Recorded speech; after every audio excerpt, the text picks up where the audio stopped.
What's up guys, welcome to Freedive Passion. Today is another Q&A. If you'd like the opportunity to ask a question yourself, then follow us on Instagram. Each Monday on our story, we give you the opportunity to ask a question, and generally I'll answer it later in the week.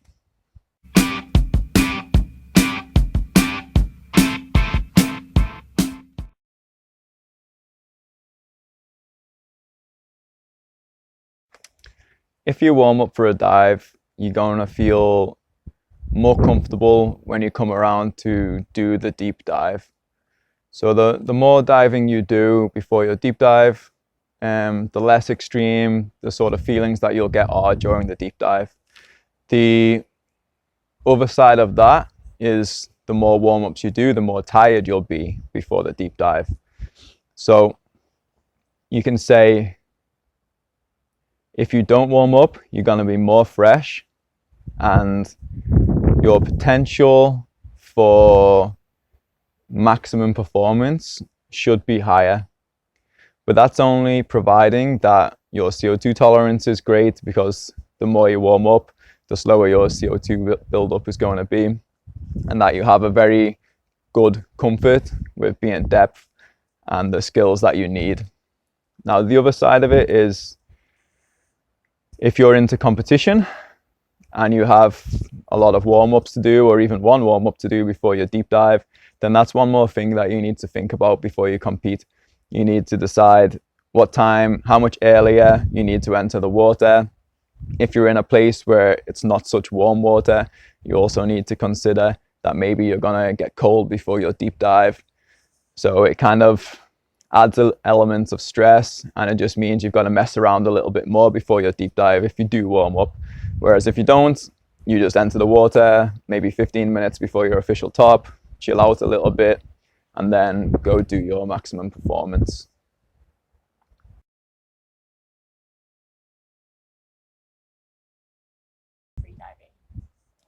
Before I freedive, I'll get up. Each day that I do apnea, I start the day with 4 breath holds, kind of medium level breath holds. So for me at the moment, it's 4 3-minute breath holds. From there, I'll do some stretching for my muscles. Once I've done that, I go to the dive site, and just before I enter the water, I'll do some very light lung stretching just to sort of mobilize all my respiratory muscles and start to get myself flexible before I go to depth. But like, no packing, nothing extreme. It's just some gentle lung stretching, and that's it. Then I'll just get into the water. I usually dive fasted, so no juice, no food, nothing.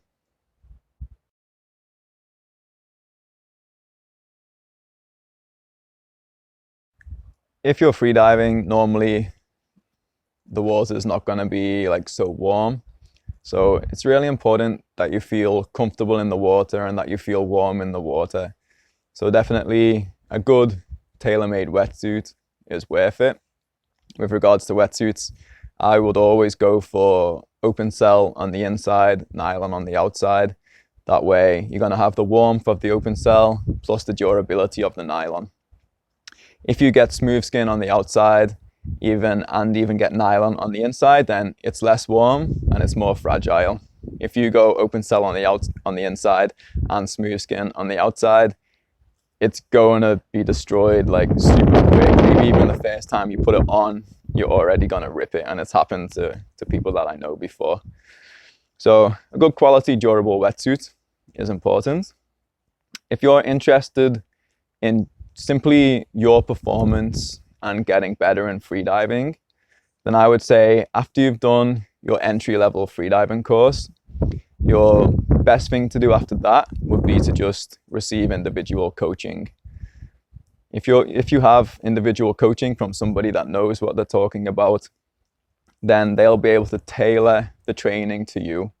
Whereas if you try to do a course, then you become bombarded with information. You have a certain set of standards that you need to reach. So in a very short amount of time. You have to do a lot. You don't really understand or master any individual things, and then you get a card, and that's like your reward.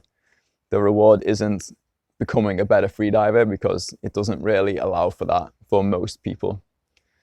The only reason I would say to go through the courses would be if you plan to teach in the future and do your instructor course. But even then, you should get some coaching and have somebody really check on your skills, check on your technique, and fill in the gaps in knowledge that you'll have from the freediving courses.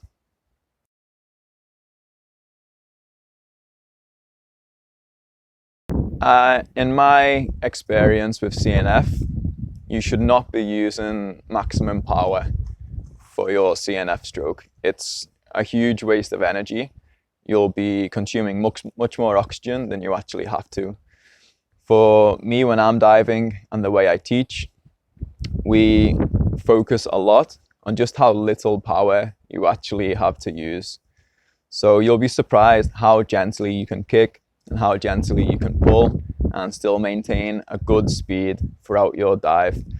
And you'll also be surprised when you then try a dive with more power, how little with regards to the total dive time that actually helps you.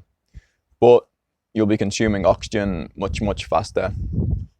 That being said, you can train for power. You can train pulling hard, kicking hard.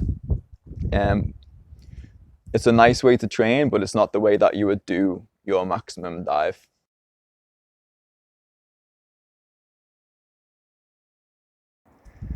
If you want to have a lower metabolic rate, you can think about long-term sort of cardio exercise. That's gonna start to lower your base heart rate and lower your base metabolic rate. It's a myth that the only way to do this is through cardio.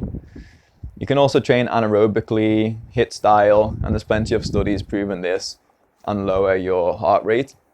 So we can do it in a specific way for freediving, which isn't going to result in increased oxygen consumption and increased capillarization of the extremities. Another thing is if you dive in a fasted state. So I'm not saying you would have to fast for 2 days before your CNF, but if you just didn't eat breakfast and you went to do your dive session, then you're in a fasted state, your base metabolic rate will be lower. Also, ensuring during your breathe up and as you enter into the dive that you remain in a very relaxed state. This means your parasympathetic nervous system will be activated and your oxygen consumption will be much lower. Now, this is much easier said than done, and it takes a lot of practice, and it takes a very sort of dedicated and disciplined approach to your CNF, but it is absolutely possible to go from essentially a meditative state in your breathe up and take that directly into your dive without feeling like there was a really big transition in your states of being between breathing up and performing your CNF. That's it for today, guys. Once again, if you want to ask your own question, head over to Instagram. And until next time, guys, take it easy and dive safe.